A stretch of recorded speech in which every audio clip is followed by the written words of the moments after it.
Boa noite, amigos e amigas que nos assistem. Seja muito bem-vindo, Paulo. Obrigado. Inicialmente, como sempre fazemos, tá? O convite para que nos sigam nas nossas plataformas do Facebook, do site SEAC Poa, Instagram e Spotify. Tanto no site como no Instagram também, tá? E no Facebook, nós disponibilizamos todas as nossas atividades com os horários atualizados. E também essa palestra, ela fica gravada tanto no Facebook como no YouTube.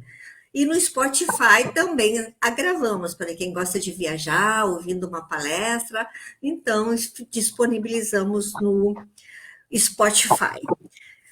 Queridos amigos, no dia 3 de outubro de 1804, nasceu o nosso codificador Allan Kardec. Portanto, nesta data, 3 de outubro, comemoramos os 220 anos de seu nascimento. Considerando, no dizer de Herculano Pires, no livro Pedagogia Espírita, ele diz assim: o livro dos Espíritos é um verdadeiro manual de educação, no mais elevado e amplo sentido do termo.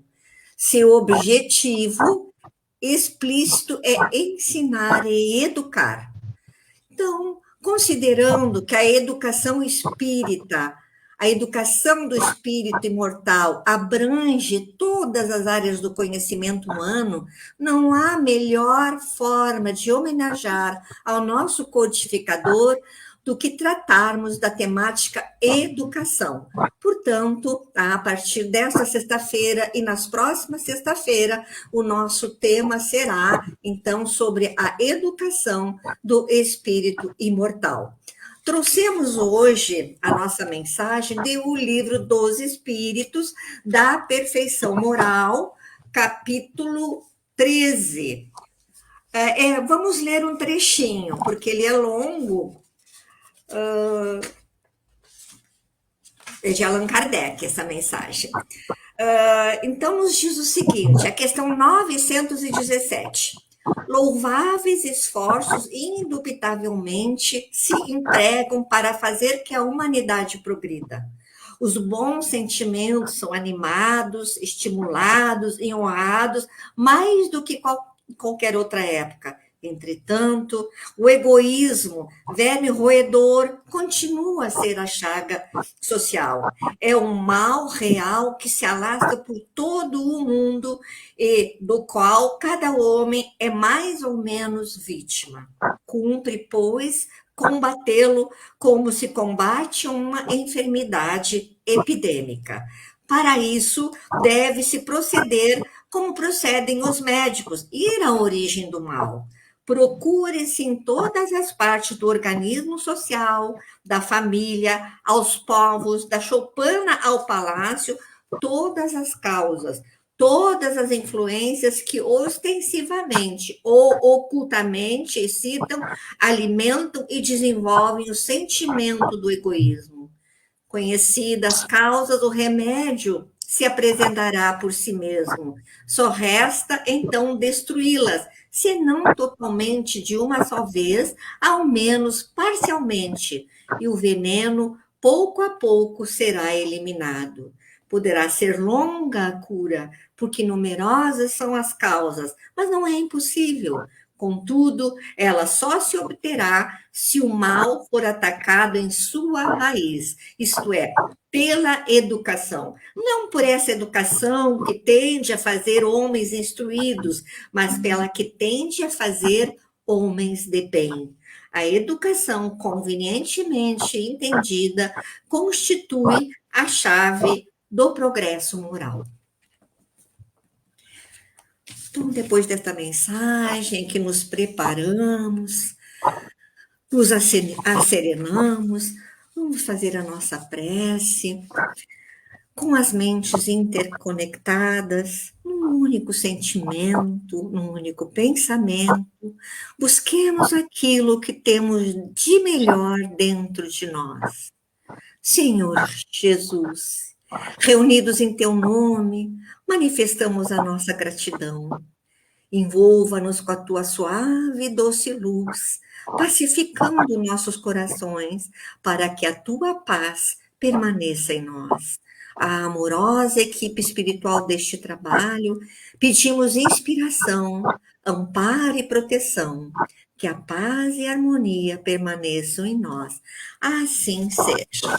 Então, hoje, Paulo Goulart, ele é trabalhador da Associação União Espírita Porto Alegrense, tratará do tema Educai as crianças e não será preciso punir os homens. Esta é uma declaração do filósofo Pitágoras, pai do conceito de justiça norteadora do direito. Contigo, então, Paulo.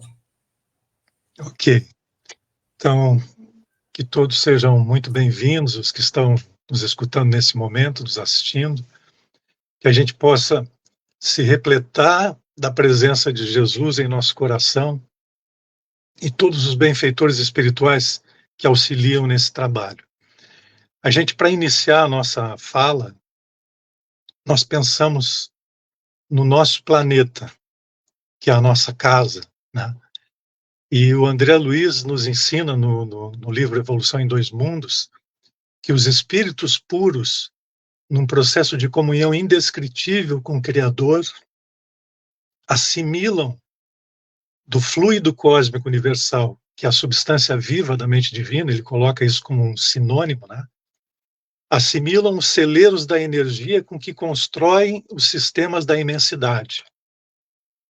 Então, os espíritos puros, seguindo as determinações do Criador de Deus, cocriam, né? Ele chama de cocriação em plano maior, cocriam as moradas dos espíritos, as moradas daqueles que estão no processo de evolução e que necessitam de uma habitação, as moradas da casa do Pai, então. E o Emmanuel, no A Caminho da Luz, ele vai nos falar, no capítulo 1º, que Jesus construiu o nosso planeta. Jesus, como espírito puro, como um Cristo enviado por Deus, né, para a humanidade, para nos alavancar o nosso processo de evolução, e desde as primeiras manifestações da vida, o Emmanuel coloca isso, ele recebeu as sementes sagradas dos primeiros homens que habitariam a Terra, mas na condição ainda primitiva de mônada, né, iniciando a imensa saga evolutiva até alcançar muito, muito mais tarde a condição humana.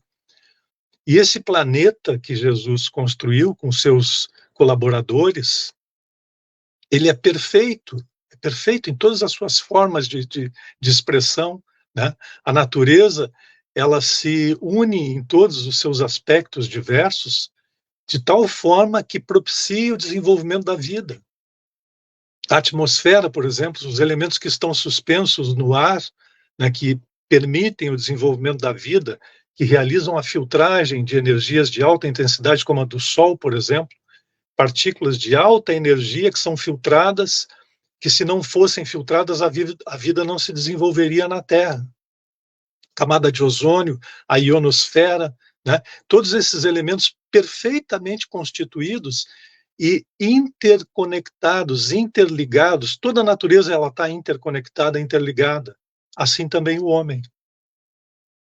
Mas como nós temos atuado sobre a natureza, sobre essa riqueza imensa que Jesus construiu com imenso amor, com imenso carinho, né, para que nós desenvolvêssemos os nossos potenciais aqui na Terra.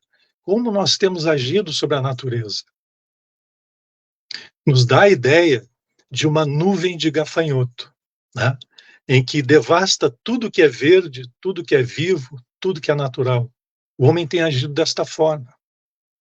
Não só nas florestas, nas áreas verdes, mas também no solo, extraindo metais preciosos, né, e deixando um rastro de destruição, de poluição das águas dos rios, dos oceanos.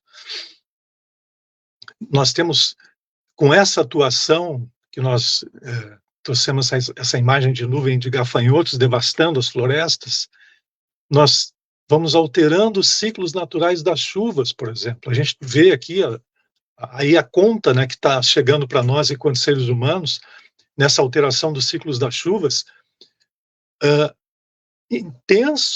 intensas precipitações em determinadas regiões, mas intensas mesmo, como nunca visto antes, tal como ocorreu no Rio Grande do Sul há um tempinho atrás, causando inundação assim que a gente nunca tinha visto realmente, atingindo mais de 90% do nosso estado, com cidades totalmente tomadas pela água, enquanto outras regiões em secas severas, né? Então, essa alteração dos ciclos da chuva, em função da ação nociva do homem sobre a natureza, está determinando todo esse processo. Aquecimento global, aí nós temos o problema do derretimento das calotas polares, e aí a alteração e o aumento do nível dos oceanos, fazendo com que as águas avancem sobre as áreas continentais, invadindo, né? E aos poucos começa a ocorrer isso. Então, a gente está pagando essa conta. Estamos recebendo essa conta. Chuvas ácidas, meu Deus, é tanta coisa que tem chegado para nós como reflexo da ação nociva do homem, que nós temos que repensar o nosso processo de ação sobre a natureza, e não só sobre a natureza, né, do homem em relação ao homem, de países em relação a países, as guerras que estão aí, né, sendo extremamente destruidoras.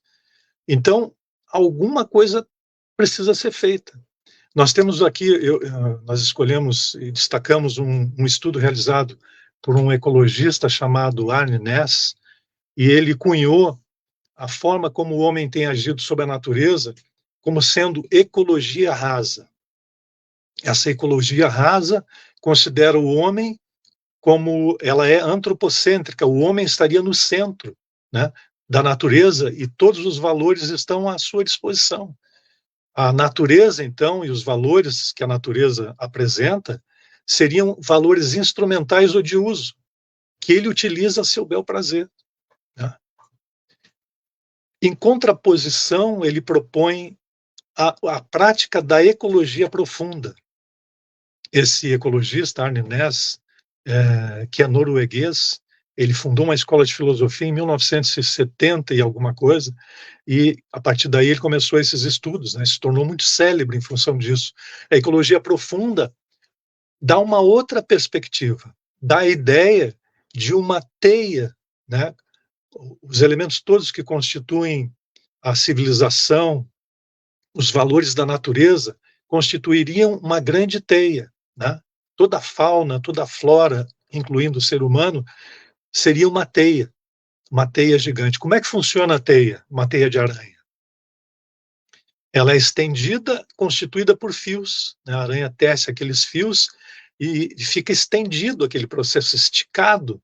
Quando um inseto cai ali, num fiozinho da teia, toda a teia treme.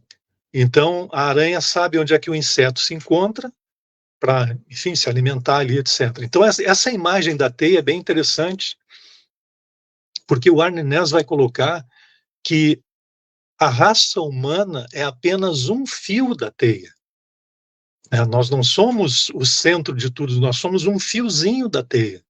Então, toda a natureza, toda a forma de vida, todos os elementos que constituem o nosso planeta, né, estão inseridos nessa teia.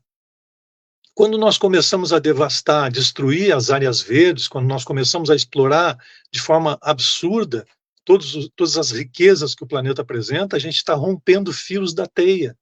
Estamos fragilizando essa teia. E estamos, portanto, nos fragilizando também e recebendo os efeitos desse processo todo, como nós falamos, né? As cheias, as secas, áreas que vão se tornando desertos, né, em função da erosão do solo, das secas severas e tal. Então, esse processo todo é reflexo do nosso egoísmo. Essa ecologia rasa, ela é justamente antropocêntrica, demonstrando o quanto o homem tem agido sobre a natureza de forma egóica, né? buscando apenas usufruir, enriquecer, inclusive, daquilo que ele extrai da natureza, apenas olhando para si mesmo. E nós estamos, então, sofrendo os efeitos desse processo todo. Vamos seguir aqui. Eu coloquei alguns elementos aqui para nós nos orientarmos. Deixa só um pouquinho aqui. Meu roteirinho. Deixa eu pegar aqui. Botei no computador.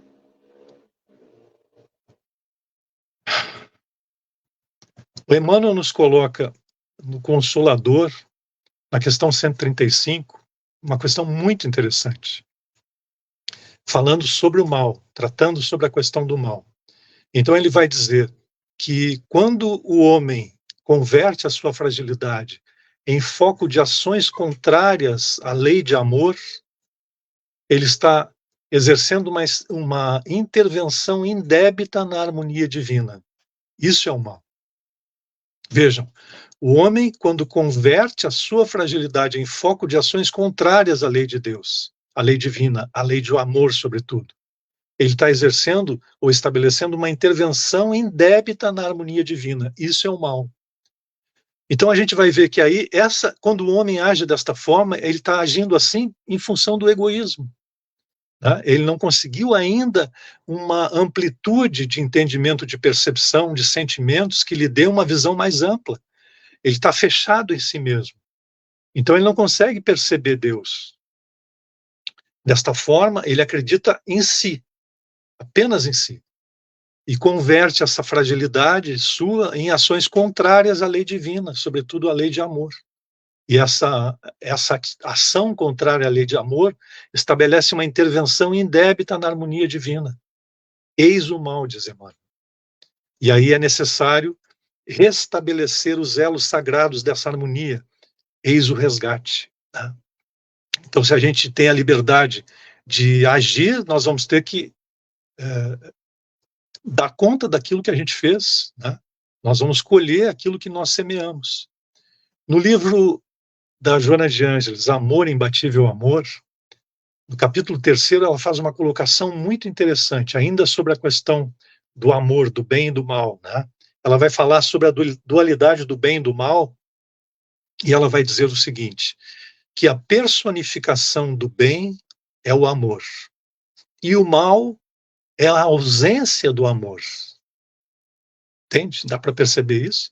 Né? Então, o mal é a ausência do amor. O que existe, de fato, é o amor. Quando escasseia a luz do amor no coração, então esse reflexo da ausência do amor se apresenta como mal. E nós vamos entender isso de uma forma mais ampla ainda, no capítulo 11 do Evangelho segundo o Espiritismo, quando no item 8, o Espírito Lázaro nos fala que o amor resume a doutrina de Jesus toda por inteira, visto que este é o sentimento por excelência. E na sua origem, olhem só, na sua origem, o homem é puro instinto. Por que ele é puro instinto na sua origem?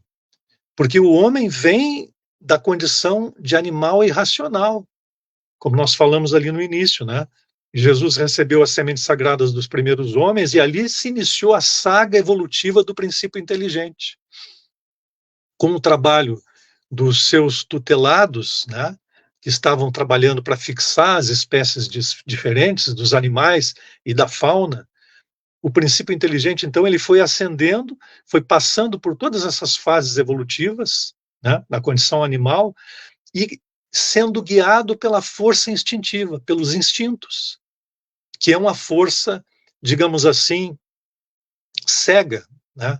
Não é uma força da inteligência que reflete, que raciocina, não, é uma força que simplesmente segue determinados caminhos, é um determinismo ali, para proteger o animal, para que ele possa, né, desenvolver a sua prole, para que ele possa evoluir, né, passando depois para outras espécies. Então, o instinto é essa força inicial. O homem, então, nesse sentido, no seu início, ele é puro instinto, porque ele veio da condição animal. E no animal irracional, a força que o conduzia era um instinto.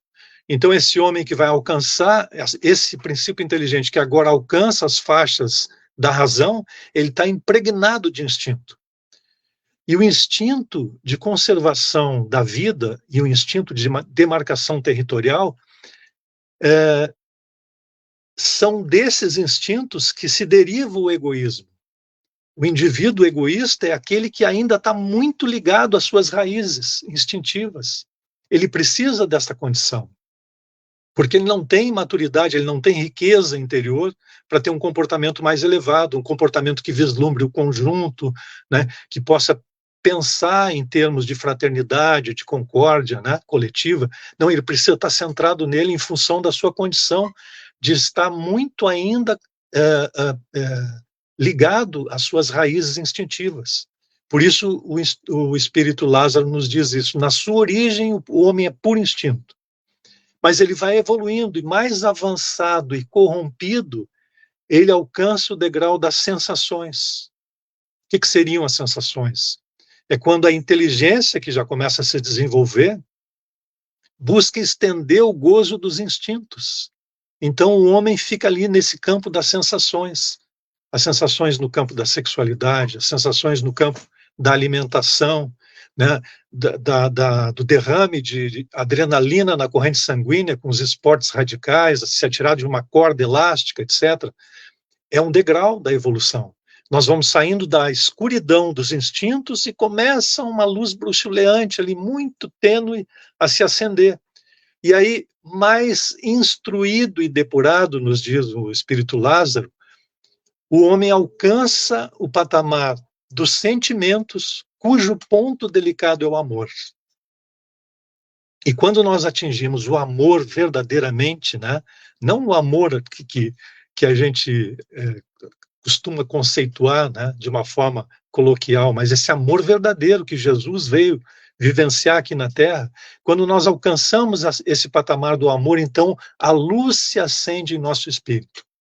E quando a luz se acende no espírito, o mal bate em retirada, porque o mal é a ausência do bem, e a Joana conceituou bem.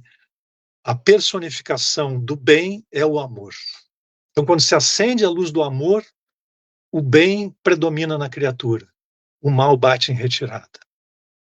Assim, para a gente entender um pouquinho melhor como funciona com a luz mesmo, né? Quando a gente está numa sala fechada, a gente acende a luz, fica tudo claro. E quando a gente apaga a luz, fica tudo escuro. Qual é o elemento ativo que nós estamos trabalhando ali? É a luz, né? A luz da intimidade do átomo, os fótons que se liberam e que se projetam a 300 mil quilômetros por segundo no espaço. Esse é o elemento ativo. Não existe uma lanterninha ou um outro elemento que a gente ligue e projete escuridão. Não existe. Existe a luz e existe a ausência da luz. A ausência da luz é a escuridão. A ausência do amor é o mal que nós conhecemos. Então, esse indivíduo que está muito próximo aos seus instintos, na condição egóica, ele vai se apresentar egoísta, ele vai se apresentar ciumento, ele vai se apresentar prepotente. São elementos, né, que caracterizam esse indivíduo porque o amor escasseia no seu coração. Não existe a luz do amor ainda nesse coração. É isso que tem que ser trabalhado, portanto. Vamos seguir mais um pouquinho aqui. Na Gênese, no capítulo 18, são chegados os tempos, nos itens 18 e 19, Kardec vai fazer uma consideração dizendo que a humanidade alcançou um patamar intelectual, um avanço intelectual muito grande, mas que esse avanço intelectual era ainda impotente para regenerá-la, né? Porquanto, enquanto predominar o egoísmo e o orgulho no coração do indivíduo, esse homem vai utilizar esse conhecimento contra o seu irmão, e até mesmo para eliminá-lo. Item 18, ele vai falar isso, no item 18. No item 19, ele vai concluir dizendo: somente o desenvolvimento moral do indivíduo poderá fazer com que reine na Terra a concórdia, o amor e a paz. somente o desenvolvimento moral, né? A inteligência não tem a condição de determinar que a Terra se torne um planeta regenerado, um planeta de paz, um planeta de harmonia. É o que a gente vê nas guerras, né? Os cientistas utilizam esse conhecimento para realizarem, para constituírem ou construírem artefatos bélicos cada vez com mais poder destrutivo, na verdade. Então, somente a educação moral, a transformação moral, quando nós buscamos de fato assimilar as luzes do Evangelho de Jesus, é que nós começamos a nossa caminhada de transformação verdadeira nesse campo. E o que é isso de fato, quando nós estamos trabalhando nesse sentido, no exercício da caridade, no exercício do bem? Nós estamos estimulando as sementes divinas que Deus colocou em nosso coração.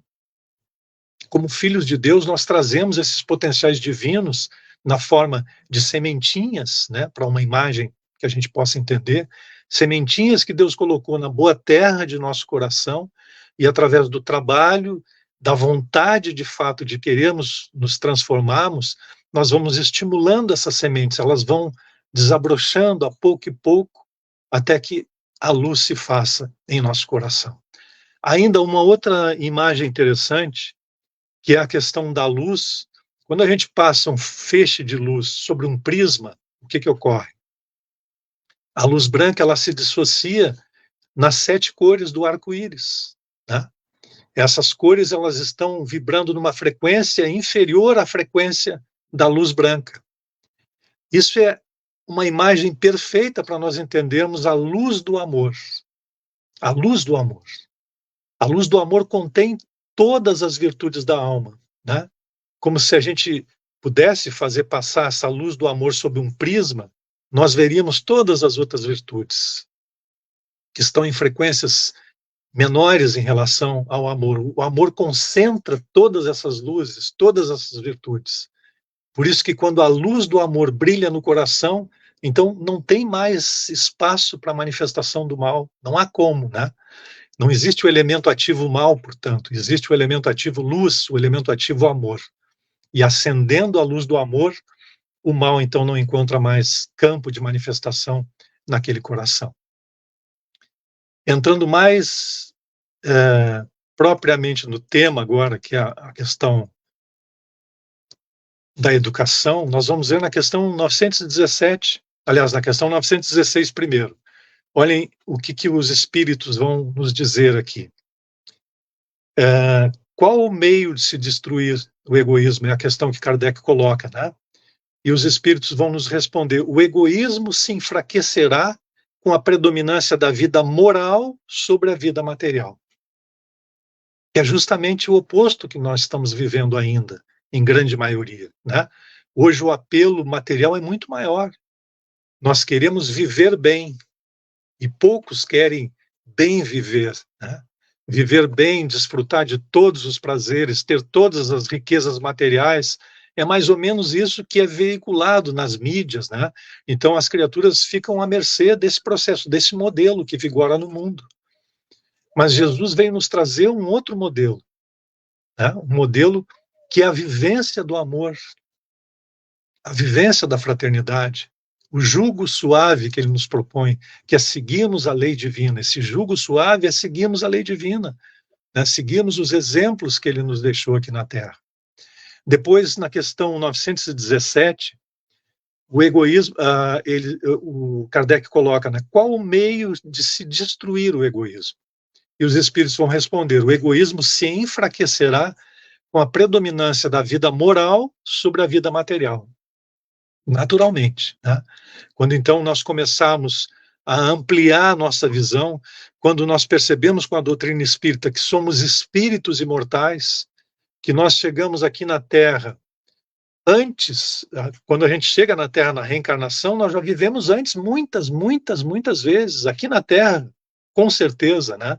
E vamos viver muitas outras ainda. Então somos um espírito imortal. A doutrina espírita nos ensina ainda que nós vamos colher aquilo que nós semeamos. Então, nós vamos ter uma outra postura a partir daí.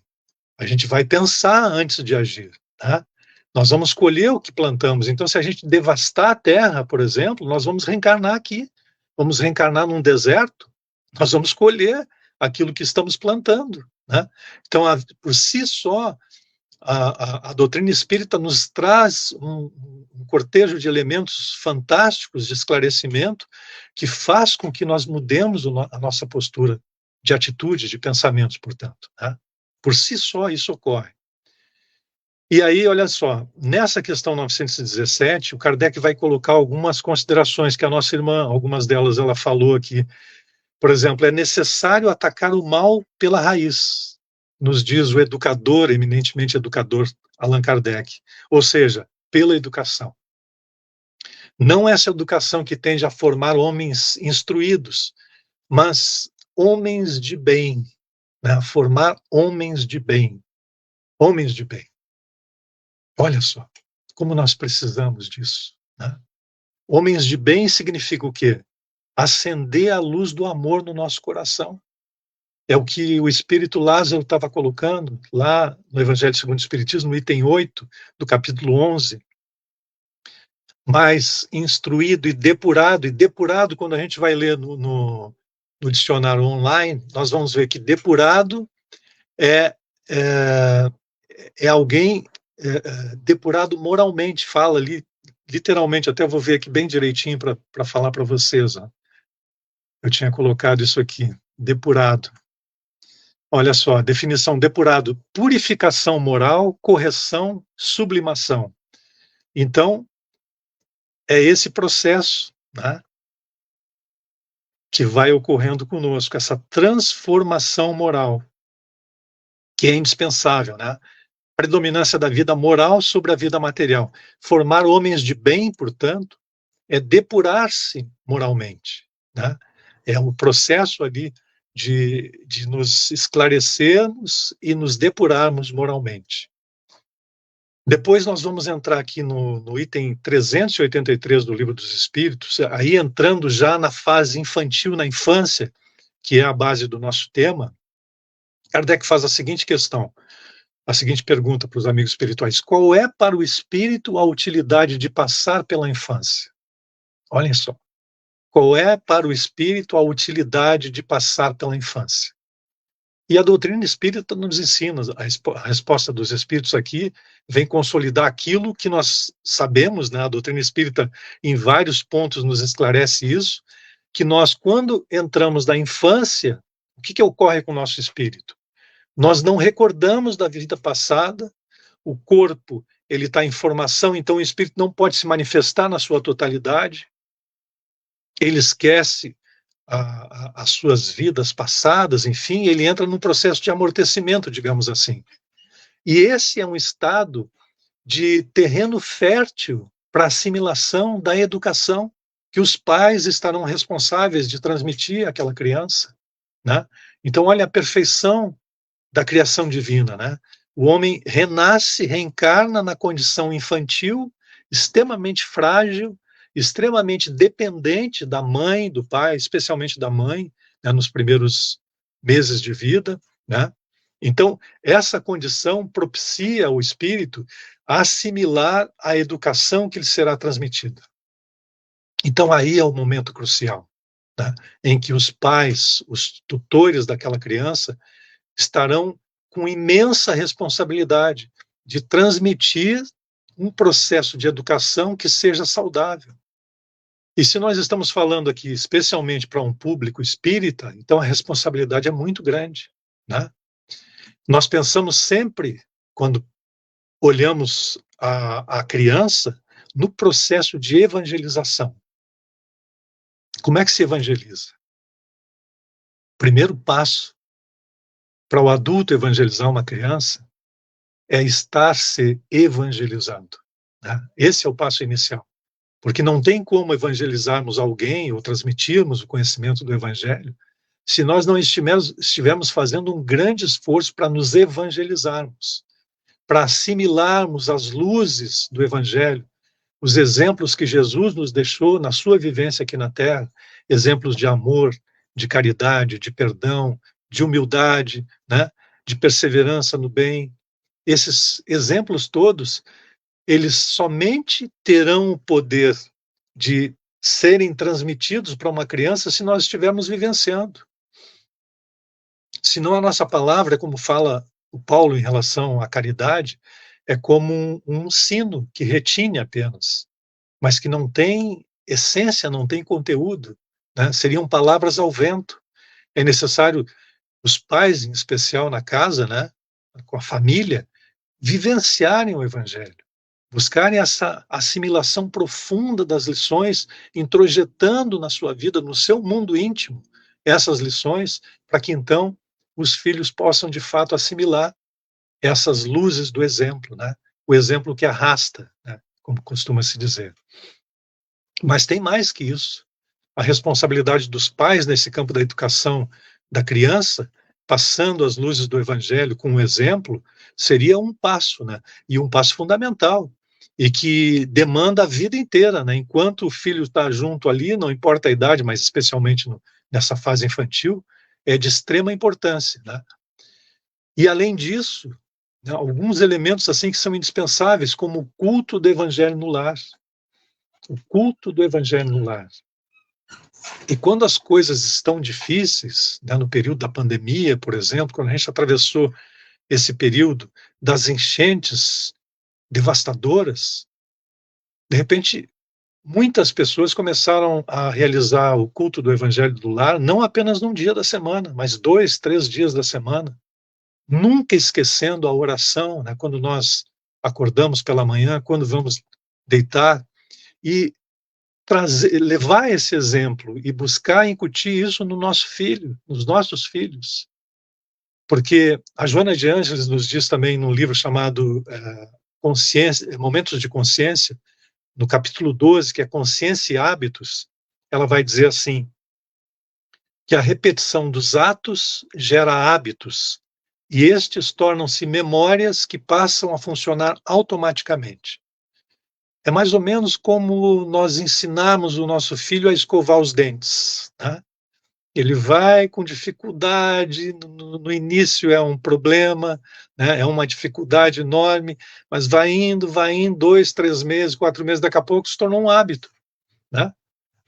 A repetição daquele ato, continuamente repetindo, daqui a pouco está lastreado o processo energético e o hábito está formado, memórias que funcionam automaticamente.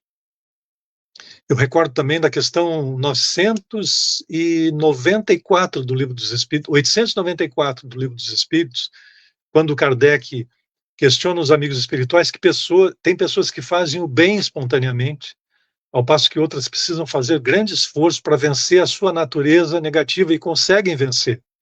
E aí ele pergunta quem tem mais méritos, as primeiras que não precisam fazer esforço ou as segundas que têm que fazer grande esforço e conseguem vencer. E a resposta dos espíritos, naturalmente, as primeiras têm mais méritos, as que não precisam fazer esforço. Por quê? Porque nada é de graça. Se não precisam fazer esforço agora, certamente fizeram muito esforço no passado. É a repetição, é a insistência, a resiliência, né? Nós insistimos no processo de disciplina para alcançarmos aquela condição, né? Por exemplo, vamos buscar vencer o egoísmo. Então a gente vai fazer exercício de tolerância, nós vamos nos dispor a isso, observando o nosso comportamento e observando a manifestação do egoísmo, como quando ele aparece, nós buscamos a atitude contrária. Esse é um processo de autoeducação, né? Então nós vamos nos autoeducando desta forma e transmitindo para os nossos filhos. O hábito, portanto, da oração é fundamental, porque quando a gente faz a nossa oração, nós elevamos o nosso padrão vibratório, o nosso tom vibratório. Por isso Jesus deixou, né, essa receitinha maravilhosa, orai e vigiai. E não vigiai e orai, orai e vigiai. Porque quando oramos, nós elevamos o tom vibratório e sintonizamos com os espíritos bons. Vigia a partir daí, para que tu mantenha o teu tom vibratório elevado e as companhias espirituais estejam nessa condição.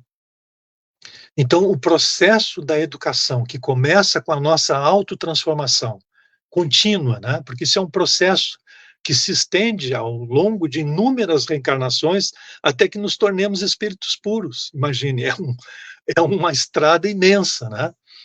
Eu sempre gosto de recordar o André Luiz também, do Evolução em Dois Mundos, que ele vai dizer que dos primeiros vírus que habitaram o nosso planeta até o homem da idade das cavernas, há uma distância de tempo de 15 milhões de séculos, de 1,5 bilhão de anos de evolução. Então, quando a gente fala em evolução do espírito, são esses períodos vastos de tempo, né? Para nós alcançarmos a condição de espírito puro, tem um caminho imenso a ser trilhado a partir de agora, né? Enfim, na nossa sequência evolutiva. Então, a educação da criança passa pela nossa educação enquanto educadores, enquanto pais, enquanto tutores. É fundamental o nosso processo de educação. E a partir daqui, nós gostaríamos de colocar. Deixa eu pegar aqui, peraí. A questão 385, olhem só. Considerações de Kardec, que trata sobre a adolescência. Essa questão 385 trata sobre as mudanças que ocorrem na adolescência. E aí o Kardec faz a seguinte consideração: a debilidade dos primeiros anos os torna flexíveis, o que a gente tinha falado, né? Acessíveis aos conselhos da experiência e daqueles que devem fazê-los progredir. É então que se pode reformar o seu caráter e reprimir as suas más tendências. Como seria isso? Porque, olhem só, a criança, como sendo um espírito imortal, né, que reencarnou muitas vezes, ela traz consigo essas experiências do passado. No processo inicial do seu desenvolvimento, como nós falamos, na fragilidade ainda do seu corpinho, que está em formação nos primeiros meses, nos primeiros anos, essas experiências do passado estão lá arquivadas, elas não se manifestaram ainda.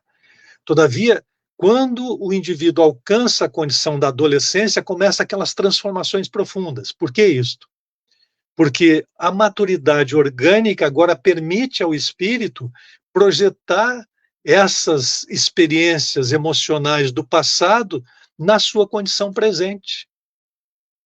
E o homem velho pode se manifestar a partir daí. Se esse indivíduo que alcança a adolescência e que tem esse deságue dessas energias do passado, dessas experiências de outrora, não tiver recebido uma educação sólida, com bases morais efetivas, né, com exemplos dos pais, o que vai acontecer? Essas tendências e inclinações do passado, que agora estão desaguando na sua personalidade presente, vão predominar nele. E ele vai seguir o curso do velho homem do passado. Aquele caminho largo, a porta larga, como falava Jesus, está aberta novamente na frente dele. Porque ele não recebeu elementos no campo da educação para poder lidar agora com essas experiências do passado de outra forma, percebendo que ele precisa mudar, sentindo que essas tendências e inclinações não são adequadas. Se ele receber uma base educacional, moral, sólida, né, ele vai ter recursos para poder mudar, realizar essas transformações que se fazem imprescindíveis para o seu processo de evolução, para o seu equilíbrio, para a sua paz interior, né? Então, por isso, a responsabilidade imensa dos pais. E aí essa questão fundamental, né, que o Kardec coloca. Por isso, a infância é um terreno fértil a ser semeado com as sementes vivas do Evangelho, conforme Jesus, né? Conforme diz Emmanuel também, as sementes vivas do Evangelho. E aí auxilia a transformação desse espírito. Nós destacamos aqui também, para a nossa reflexão, parte finalzinha já, o capítulo 30 do livro Vinha de Luz, de Emmanuel, cujo título é Educa. Então ele vai dizer assim, ó, na semente minúscula reside o germe do tronco benfeitor. É um potencial, né? A sementezinha está ali. No coração da terra há melodias da fonte. no bloco de pedra há obras-primas da estatuária. Entretanto, o pomar reclama esforço ativo. A corrente cristalina pede aquedutos para transportar-se incontaminada. A joia da escultura pede milagres do buril. Também o espírito traz consigo o gene da divindade. Nós trazemos esses potenciais divinos em nós.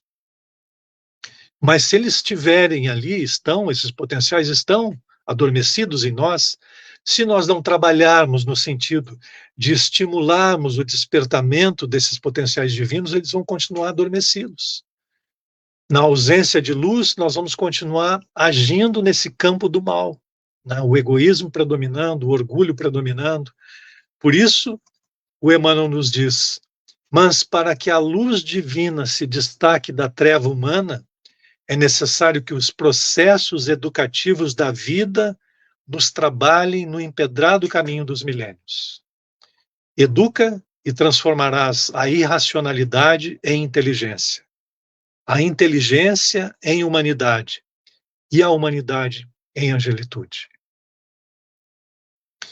Diante, portanto, meus queridos irmãos e irmãs, da realidade que nós estamos defrontando do nosso planeta, conforme falamos no início, a devastação da natureza, as guerras que se multiplicam, né? Essa ganância por ter cada vez mais, por ter poder, por ter dinheiro, por ter coisas materiais, levou-nos à constituição do planeta como se encontra nesse momento, né? Um planeta agonizante, povos que se encontram agonizantes por carência de afeto, de amor de outros povos que têm recursos para oferecer algo mais. Então nós estamos sendo convidados, né? Nós sabemos disso, há quanto tempo estamos sendo convidados a sairmos desse casulo, a quebrarmos o casulo do egoísmo e nos colocarmos à disposição do Mestre Jesus, como pequeninos trabalhadores, para que trabalhemos de fato na sua seara de luz, na sua seara de amor, abrindo o nosso coração.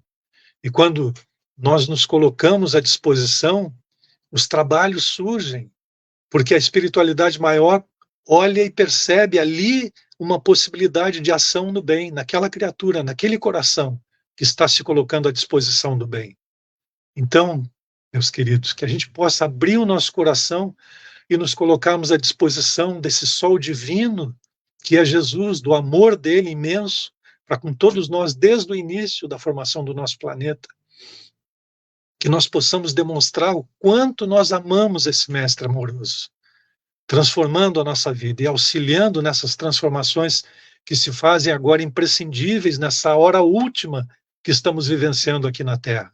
Que possamos nos unir a um conjunto imenso de almas que estão trabalhando ativamente para a transformação íntima que inicia no nosso coração e a transformação que se expressa, né, a partir da irradiação do bem que nós já construímos dentro de nós e começa a se expressar fora de nós em obras de fato amorosas, em obras de fato que refletem a presença de Jesus em nosso coração. Então nós agradecemos muito a atenção de todos e que a paz do doce Mestre Jesus permaneça junto com cada um de nós. Muito obrigado pela atenção. Muito obrigada, Paulo, pela tua participação.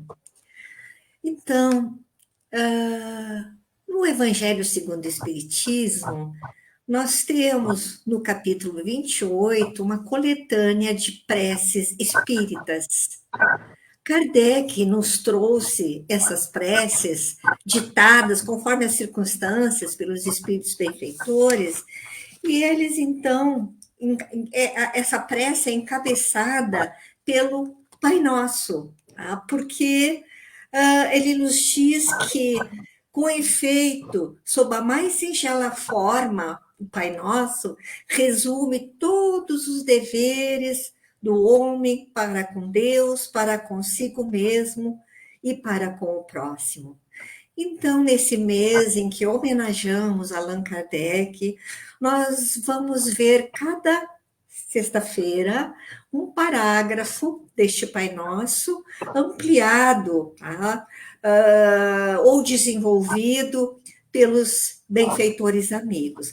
Acompanhemos, então, com os nossos melhores sentimentos, esta prece.